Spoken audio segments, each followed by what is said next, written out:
Chris Mannix for the crossover alongside Rowan Nedkarni and Howard Beck. Guys, we talk a lot about overachievers in the NBA, but let's talk right now about some underachievers, specifically those, be it a team or a player, that needs to step it up in the second half of the season. Rohan, we'll start with you.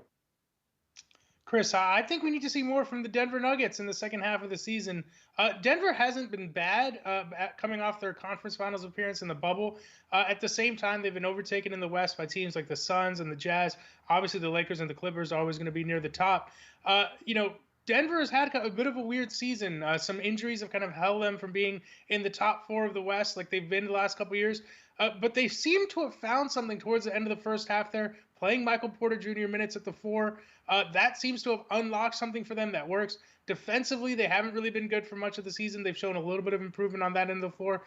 So I think they could be poised for a big run here to kind of get them near the top of the West where they've been the last couple of seasons. It's going to come down to what does Michael Malone do at power forward? Paul Millsap's been the starter there historically. They obviously have a lot of faith in him as a veteran guy. Are they willing to make that switch to Michael Porter Jr. full time? Because it seems to have unlocked something for them. And I think if they stick with it, they could be poised for a big run. Yeah, I think the team that's ready for a breakout is one that everybody has been hand-wringing about now for weeks, and that's the Boston Celtics.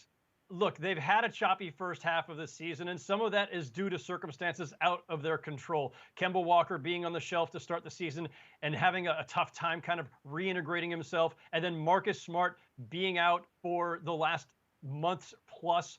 He's coming back soon. They're going to get Romeo Langford back soon. Their rotation will be deeper. And Marcus Smart, this team has certainly missed, not just as their defensive conscience, not just as a tenacious kind of tone setter, but as probably their best playmaker.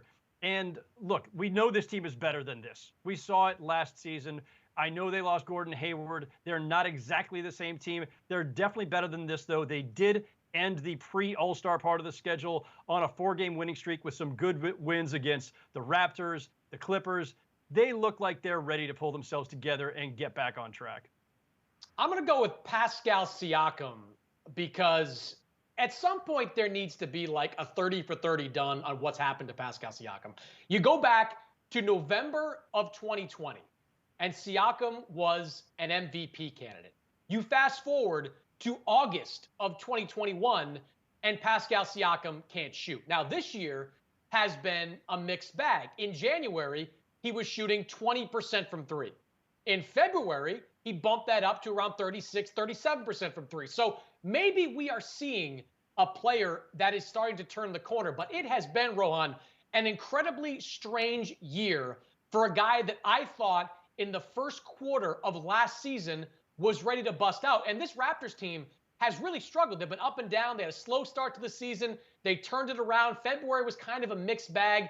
If this Toronto team, or Tampa team, whatever we want to call them for the rest of this year, has any chance of being more than first-round fodder, it is going to take Pascal Siakam becoming that or closer to that MVP level player than the player we've seen for most of the last year.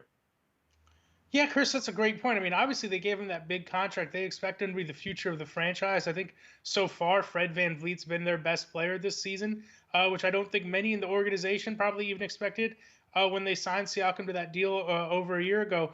What's interesting to me about the Raptors, right, is you could kind of make excuses for Siakam if you want to.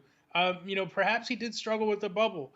They've only played road games this season. I mean, they've been in Tampa from the start of the year. It hasn't been normal for anyone, but it's perhaps been the most different for them. So, if you're Toronto, I feel like you're even in an unfair position. How do we evaluate our roster right now?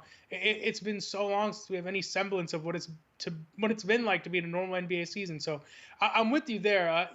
There's rumors about Kyle Lowry maybe being traded this year. It's obvious that this franchise at some point is going to have to take a step into the future with a new young core. VanVleet, as great as he is, they're going to need a second guy. And they're going to need a top guy. And if Siakam's not that, you wonder how they're going to, rebuild this into a contender. Howard, on another show, we'll discuss your poised to break out Celtics. You're putting a lot of faith in Romeo Langford, Aaron Nesmith, and a lot of guys that, Romeo Langford's like in the witness protection program at this point. I don't think I would recognize Romeo Langford if I saw it. I live in Boston, so that we'll save that tape for another day. For more, check us out over at si.com.